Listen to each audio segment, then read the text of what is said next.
Hello students, मैं doctor Gauri Bhatnagar Sanskrit tutorials में आपका स्वागत है।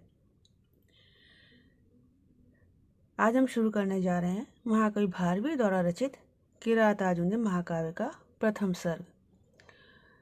महाकवि भारवी ने अपने ग्रंथ में कुछ भी अपने विषय में नहीं लिखा है।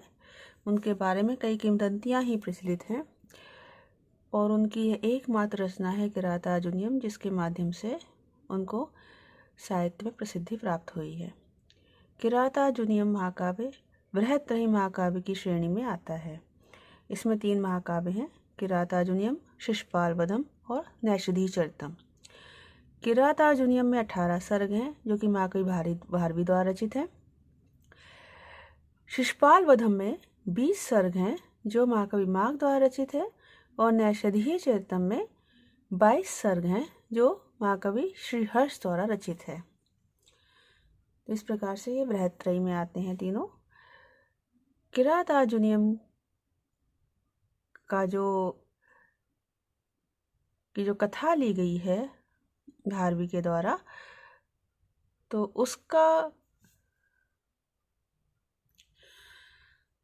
इसका स्रोत महाकवि वेदव्यास द्वारा रचित महाभारत के वन पर्व के 27वें से लेकर 41वें अध्याय के बीच का जो कथानक है उसको इसका स्रोत बनाया गया है।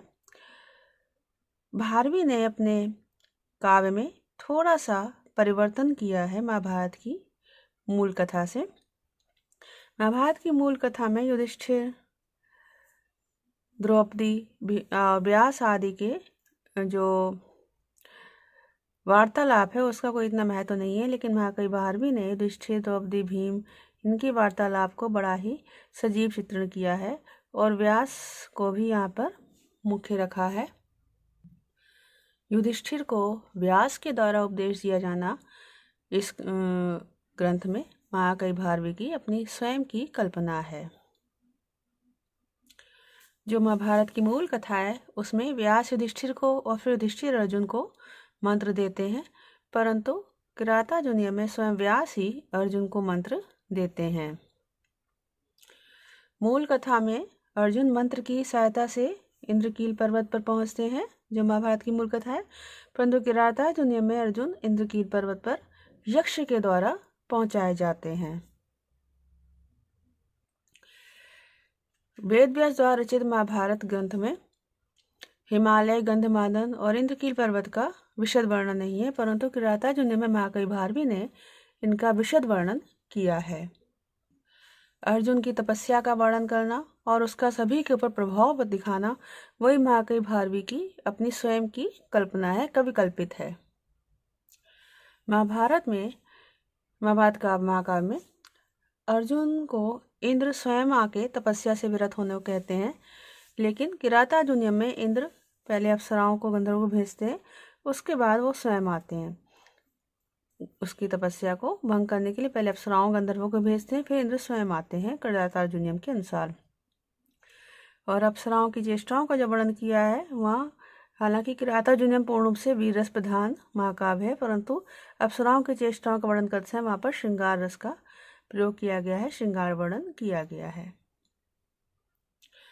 महाभारत के अनुसार शिव और पार्वती अपने कुछ गणों के संग किरात वेश में आते हैं और शिव का अर्जुन के संग मल्लयुद्ध होता है, तो बाकी पार्वती और सभी गण जो है वो देखते हैं, खड़े होकर देखते हैं। परंतु किरातार्जुनीयम में महाकवि भारवी ने इस कथा में थोड़ा परिवर्तन किया है।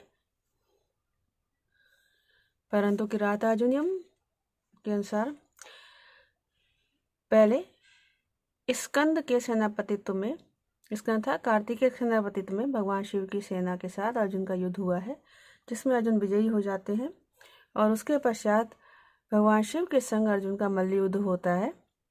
पहले अस्त्रों शस्त्रों के संग और उसके किरात वेशधारी शिव के संग अर्जुन का युद्ध होता है, पहले अस्त्रों के साथ और बाद में मल्लयुद्ध होता है।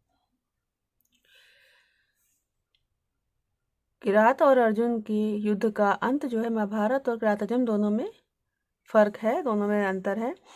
महाभारत के अनुसार युद्ध करते करते अर्जुन अचेत होकर गिर जाते हैं और जब उनकी मूर्छा टूटती है तो वो देखते हैं कि प्रातःकाल जब भगवान शिव की मूर्ति के ऊपर उन्होंने फूल चढ़ाए थे, वही फूल किरात के शीश पर स्थित है, वही माला किरात के शीश पर स्थित है।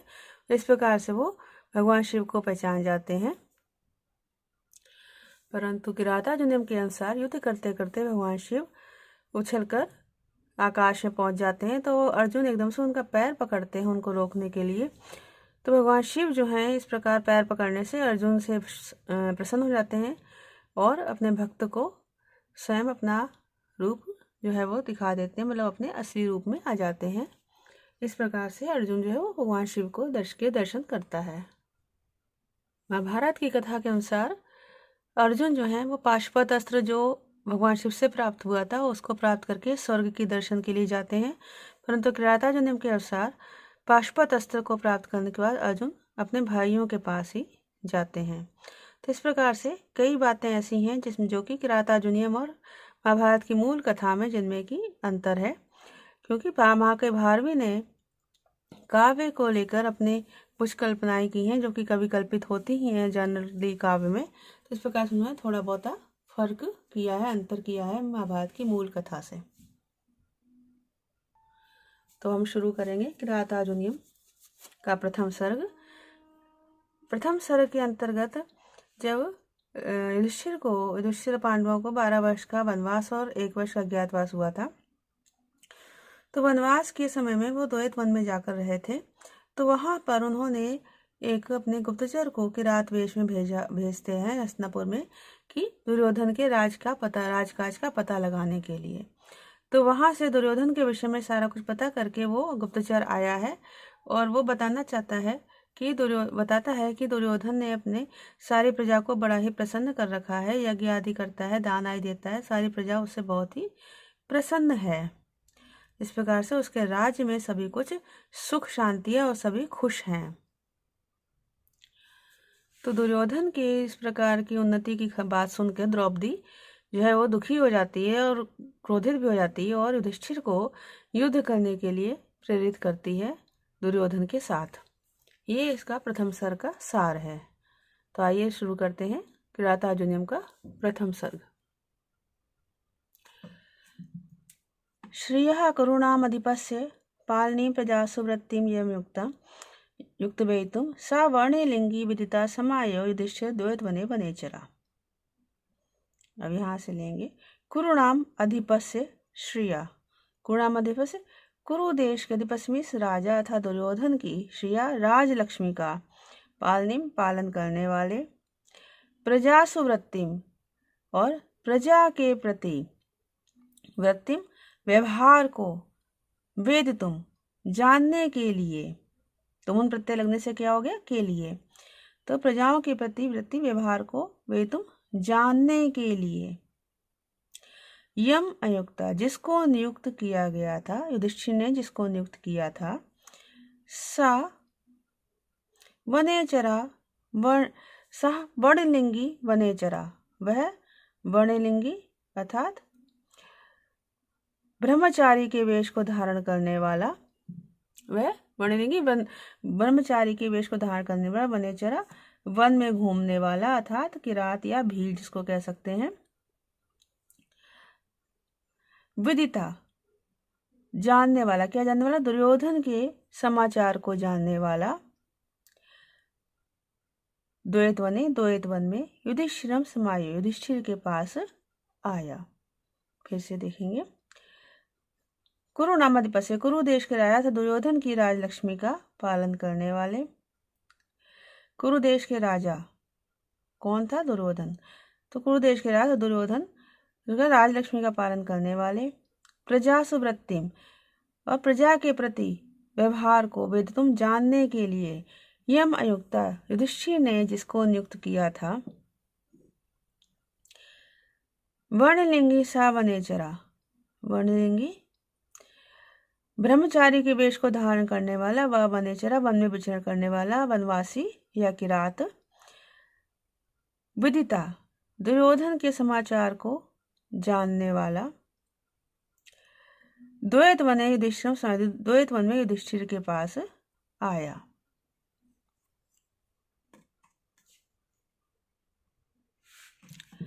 अगला श्लोक देखें। यहाँ पर वनेचर ने आकर, जो किरात था उसने आकर युधिष्ठिर को प्रणाम किया और दुर्योधन के वृत्तांत को बता रहा है। कृत प्रणाम से मही मुझे जिताम सपत्ने निवेदिष्यता न विव्यथे तस्य मनो न ही प्रियम प्रवक्तुम इच्छन्ति मृषा हितैषिणा। कृत प्रणाम से, प्रणाम कर लेने वाले, सपत्नेन जिता महिभुजे, सपत्नेन शत्रु के द्वारा जीती हुई महिभुजे पृथ्वी को अर्थात राज्य को, महिभुजे निवेदिष्यता राजा युधिष्ठिर से निवेदन करते हुए, तस्य उस किरात का मनः न विव्यथे, मन व्यथित नहीं हुआ, विचलित नहीं हुआ, क्योंकि हितैषिणा, हित चाहने वाले व्यक्ति के द्वारा, हित चाहने वाले व्यक्ति मृषा प्रियम न प्रवक्तुम इच्छति, झूठ और प्रिय बोलना नहीं चाहते हैं। मतलब जो झूठ हो, प्रिय और प्रिय हो, मतलब प्रिय हो परंतु झूठ हो ऐसी बात वो बोलना नहीं चाहते हैं। सत्य भले ही अप्रिय हो लेकिन वो सत्य ही बताना चाहते हैं। फिर से देखें। कृत प्रणाम से, प्रणाम कर लेने वाले, सपत्नेन जिता महिम, और शत्रु के द्वारा जीती हुई पृथ्वी को अर्थात शत्रु का जीते हुए राज्य को, महिभुजे निवेदिष्यता राजा युधिष्ठिर से निवेदन करते हुए, तस्य मना न विव्यथे, उस किरात का, वनेचर का मन व्यथित नहीं हुआ, विचलित नहीं हुआ, क्योंकि हितैषिणा, हित चाहने वाले व्यक्ति, मृषा प्रियम न प्रवक्तुम इच्छति, झूठ और प्रिय नहीं बोलना चाहते हैं।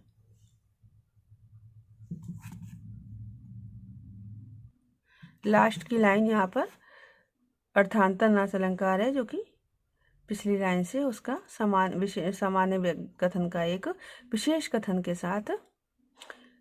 सामान्य कथन क्या है कि हितैषी लोग प्रिय और झूठ और प्रिय नहीं बोलना चाहते हैं, उसका विशेष कथन संबोधन किया गया है, तो यहाँ पर अर्थांतर न्यास अलंकार होगा। अगला श्लोक देखें। दुष्याम विधाता विधातुम इच्छतो रहस्य अनुज्ञाम अधिगम भूभृता सा शौष्ठावतार विशेष शालिनी विनिश्चिता अर्थामिति वाचम आददे। अब जिस बात को लेकर वो वनेचर यहाँ आया था, गुप्तचर बताने आया था, वो भले ही युधिष्ठिर के लिए भला नहीं था, अच्छा नहीं था, लेकिन फिर भी वो उसको सत्य बात ही बतानी थी। देखें। स दुष्याम विधाताय विधातुम इच्छता, वह वनेचर, उस वनेचर ने दुष्याम शत्रुओं के विधाताए विनाश के लिए, विधातुम इच्छतो कार्य करने की इच्छा करते हुए, कार्य करने की इच्छा से, शत्रुओं के विनाश की कार्य करने की इच्छा से, रहस्य अनुज्ञाम अधिगम भूव्रता, राजा युधिष्ठिर की रहस्य अनुज्ञाम अधिगम में एकांत में आज्ञा को प्राप्त करके, मैं जब युधिष्ठिर ने सबको एकांत कर दिया तब वो उस गुप्तचर से बात की, तो युधिष्ठिर की एकांत में आज्ञा को प्राप्त करके सौष्ठव औदार्य विशेष शालिनी, सौष्ठव कहते हैं सुष्ठु शब्द सामर्थ्य, औदार्य मीन्स अर्थ सामर्थ्य, तो शब्द सामर्थ्य और अर्थ सामर्थ्य के विशेष शालिनी गुण से सुंदर, निश्चित अर्थाम विशेष रूप से, निश्चित भी में विशेष रूप से, निश्चित अर्थाम निश्चित अर्थ वाली, वाचम आददे वाणी को कहा। फिर से देखें। सा उस वनेचर ने दुष्याम विधाता है, शत्रुओं के विनाश के लिए, विधातुम इच्छता कार्य करने की इच्छा से, भूव्रता रहस्य अनुज्ञाम अधिगम में, भूव्रता राजा युधिष्ठिर की एकांत में आज्ञा प्राप्त करके, सौष्ठव औदार्य विशेष शालिनी, सौष्ठव शब्द सामर्थ्य और औदार्य अर्थ सामर्थ्य के विशेष शालिनी विशेष गुण से युक्त, विशेष गुण से सुशोभित, विनिश्चिता अर्थाम विशेष रूप से निश्चित अर्थ वाली, वाचम आददे वाणी को कहा। तो इस प्रकार से इस वीडियो में इतना ही। साथ बने रहने के लिए